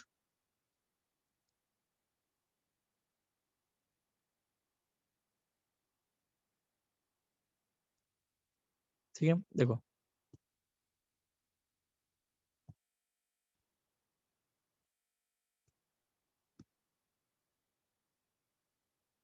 कि एक्सेस ऑफ कोक यूज क्यों करते हैं। देखो होता क्या है, ZnO तो कार्बन के साथ रिएक्शन करके Zn प्लस CO बना देगा, इसमें तो कोई लोड नहीं है, ये तो लिक्विड फॉर्म में बना देगा। ठीक है, लेकिन ये जो रिएक्शन है ये भी रिएक्शन चल जाता है, तो Zn गैस है। साइड में ये रिएक्शन भी चलता है, देखो मैंने लिखाया है स्मेल्टिंग में excess of coke is used, मैंने ये लाइन लिखाया है temperature greater than 850 degree roasting और smelting in presence of excess of coke. ठीक है, तो अगर देखा जाए कोक कार्बन इतना ज्यादा एक्सेस में क्यों यूज करते हैं, बिकॉज कुछ जिंक ऑक्साइड तो कार्बन के साथ ये रिएक्शन करेगा Zn प्लस CO, लेकिन कुछ जिंक ऑक्साइड कार्बन के साथ ये रिएक्शन भी कर सकता है, और ये रिएक्शन थोड़ा सा रिवर्सिबल टेंडेंसीज है, मतलब कंप्लीशन तक नहीं गया तो पूरा जिंक आपको मिला नहीं, पूरा जिंक नहीं मिला तो आपने क्या किया, यील्ड अच्छा नहीं रहा, तो एक्सेस ऑफ को क्या करेगा, ये जो CO2 बना है ये कोक बहुत सारा मात्रा में, इसको वापस रिड्यूस करके CO बना देगा। इससे क्या होगा,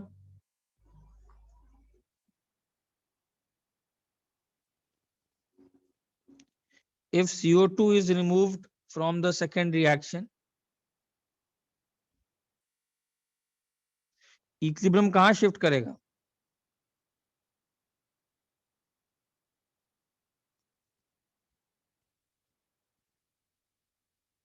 इक्विलिब्रियम शिफ्ट कर जाएगा फॉरवर्ड। पहले क्लियर है, इसीलिए हम लोग सबसे पहला पॉइंट तो एक्सेस ऑफ कोक यूज करते हैं। कोई डाउट इसमें?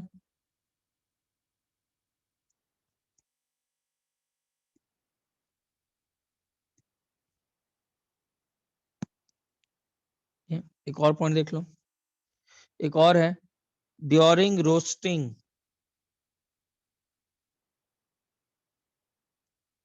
of zinc sulfide temperature is maintained greater than 850 degree centigrade.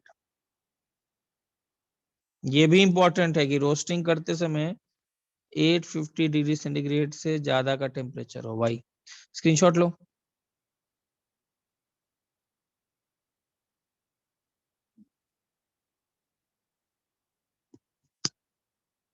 अच्छा, इसका रीजन क्या है कि अगर आपने temperature less than 850 degree centigrade से लिया तो जिंक सल्फेट बनेगा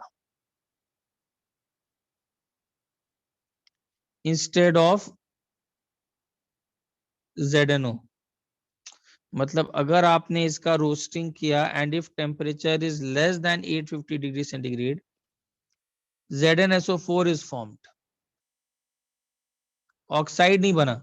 और इसका ZnSO4 का जब आपने स्मेल्टिंग किया, अरे इसके बाद तो स्मेल्टिंग करोगे ना, इसके बाद देखो क्या कर रहे हो। रोस्टिंग के बाद ZnO अगर नहीं मिला और ZnSO4 यहां मिल गया तो आप इसका स्मेल्टिंग कर रहे हो। स्मेल्टिंग से क्या होता है,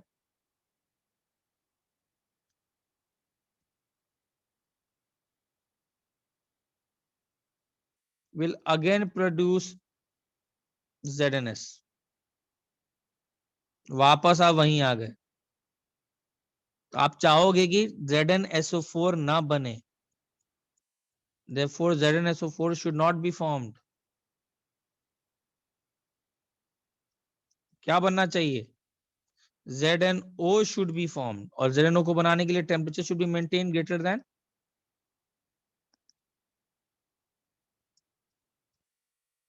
850। नहीं तो ZnSO4 प्लस कार्बन ZnS बना देगा फाइनली। पहले ये क्लियर हुआ, कोई डाउट इसमें? स्क्रीनशॉट लो।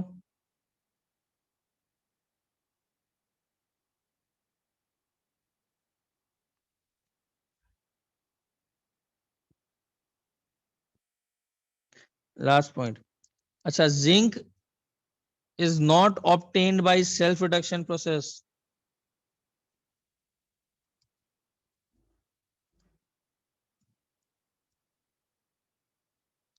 जिंक के लिए सेल्फ रिडक्शन प्रोसेस नहीं लगाते हैं, ठीक है ना। जबकि और कौन सा है, सल्फाइड का और है। इसका reason, zinc has high affinity for oxygen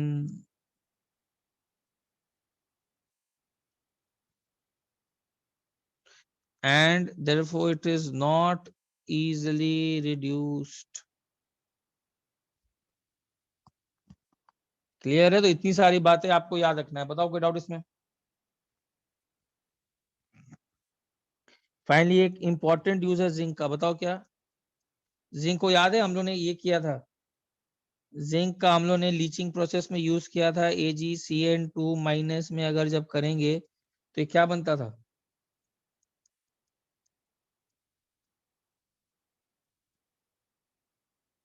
याद है? हम लोग एक यूज है, ठीक है। तो ये वाला एक पार्ट याद रखना। और इसमें भी एक चीज याद रखना, यहां पर इस प्रोसेस में zinc copper is not used.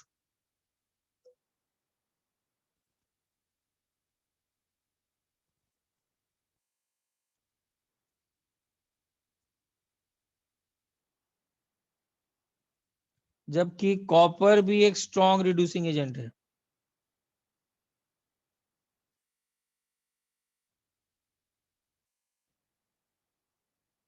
पूछता है क्यों कि इस प्रोसेस में आपको, हम लोगों ने किया था लीचिंग प्रोसेस में, जिंक को यूज करते हैं, कॉपर क्यों नहीं। कॉपर भी तो अच्छा रिड्यूसिंग एजेंट है।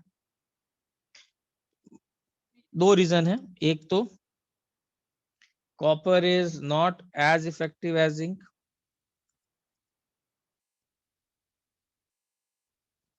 और दूसरा रीजन याद रखना, जिंक जो है that is cheaper than copper.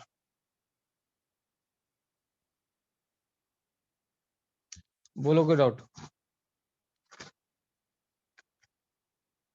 Sir एक बार वो 20th स्लाइड दिखा सकते हैं, मतलब इसके पहले वाला। हाँ दिखा।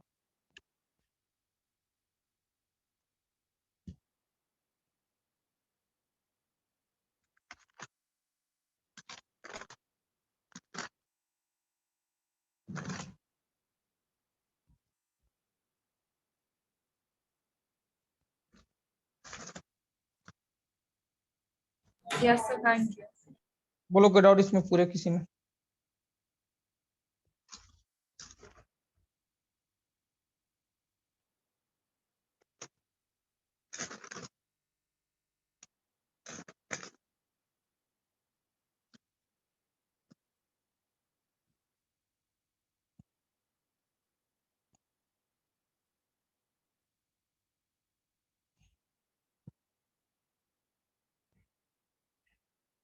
चलो मेटलर्जी लेट का कर ही लेते हैं।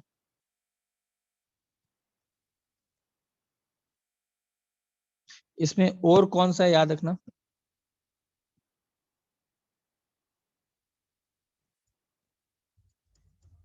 यही चीफ और है, इससे लेट निकालते हैं। ठीक है, सबसे पहले क्या करते हैं,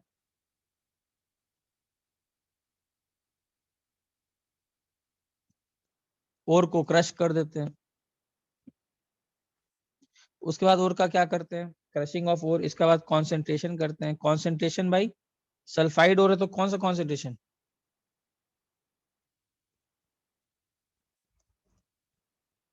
फ्रॉथ फ्लोटेशन प्रोसेस। तो यहां से आपको मिल जाता है कॉन्सेंट्रेटेड और।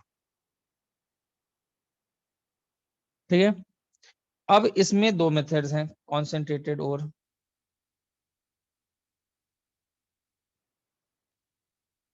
अब इसका करते हैं सेल्फ रिडक्शन, याद आ रहा है, प्लस थोड़ा सा CaO ऐड कर देते हैं फ्लक्स की तरह। यहाँ पर एक्चुअली में होता क्या है, इसमें इम्प्योरिटी रहता है, SiO2 इज द इम्प्योरिटी।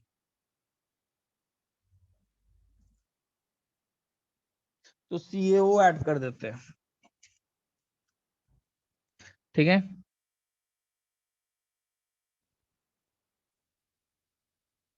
क्या होगा बताओ, कॉन्सेंट्रेटेड और। हाँ, इसमें ऑक्साइड बनाने की जरूरत नहीं है, हम लोग को मालूम है कि रोस्टिंग करेंगे तो क्या होगा इसमें। इसमें क्या होता है,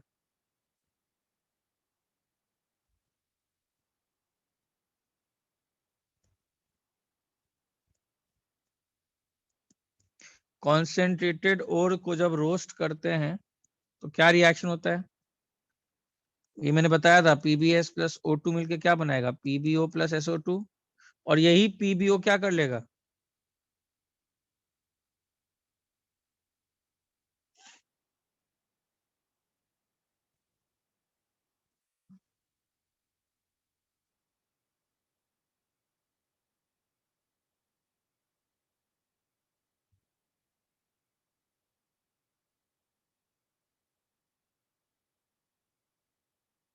कभी कभी PbSO4 भी बनता है, यही इसको क्या कर देगा, लेड बना देगा, मोल्टेन लेड। इसी को ना बोलते हैं सेल्फ रिडक्शन। यहाँ रिड्यूसिंग एजेंट कौन है, खुद यही रिड्यूसिंग एजेंट है। तो पहले और को क्या किए, क्रश किए, फिर कॉन्सेंट्रेट किए, फिर रोस्टिंग किए, रोस्टिंग में रिडक्शन भी हो गया। ठीक है, और अगर इधर ध्यान देना, SiO2 का रोल, CaO का रोल, CO क्या करेगा,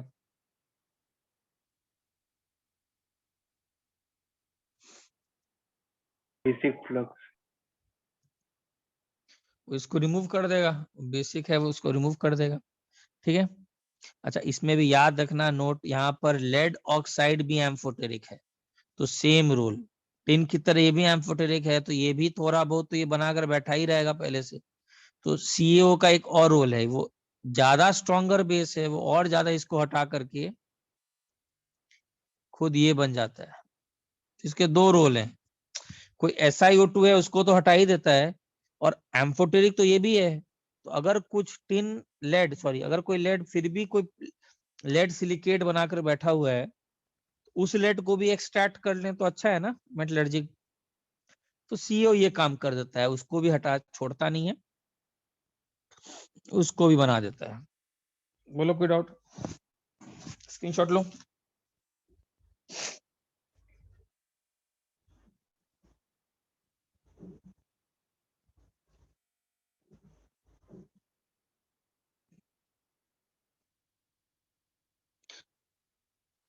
लास्टली प्योरिफिकेशन कर लेते हैं। और इससे क्या होता है बताओ? इससे हाँ, ये जो पीबीओ है ये तो वापस इसी से रिड्यूस भी हो जाएगा, ये वाला रिएक्शन से चला जाएगा। ठीक है। और फाइनली हम लोग क्या करते हैं? प्योरिफिकेशन।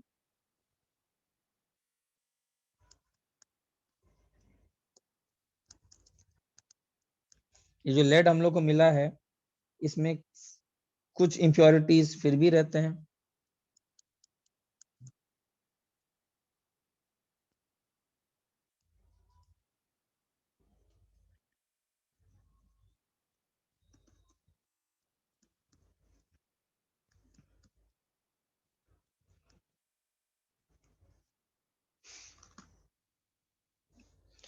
इन इम्प्योरिटीज को रिमूव करते हैं। इन इम्प्योरिटीज को कैसे रिमूव किया जाता है? एक तो होता है सॉफ्टनिंग प्रोसेस,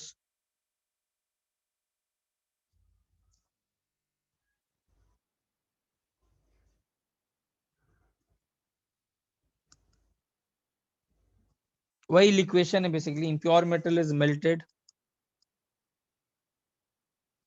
ठीक है। The base metals are oxidise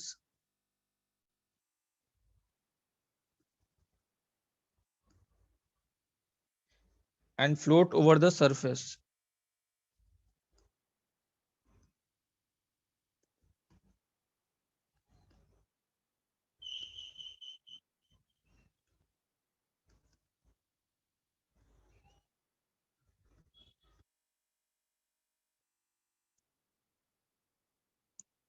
Which is removed.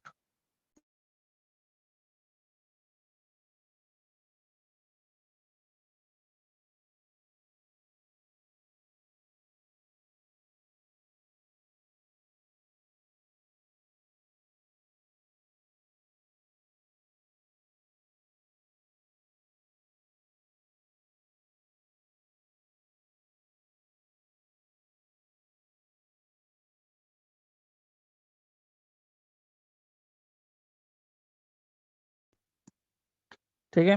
दूसरा होता है डीसिल्वराइजेशन। सिल्वर की इंप्योरिटी को हटाने के लिए क्या करते हैं? डीसिल्वराइजेशन के लिए करते हैं पार्क्स प्रोसेस। ये आगे बताऊंगा पार्क्स प्रोसेस क्या होता है। ठीक है।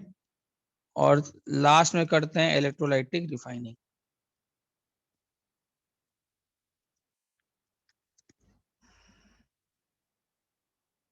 ठीक है।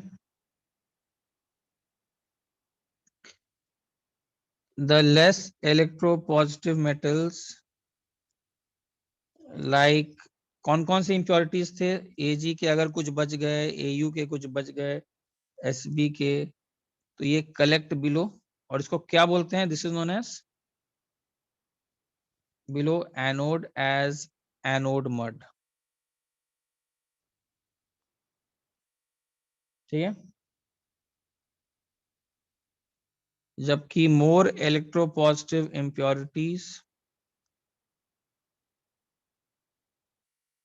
Zinc, Fe, nickel go into solution and pure lead is obtained as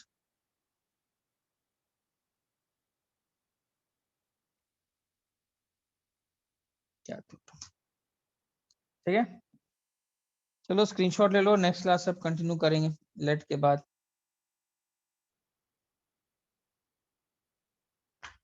ठीक है। चलो चलो बाय, रख रहे हैं।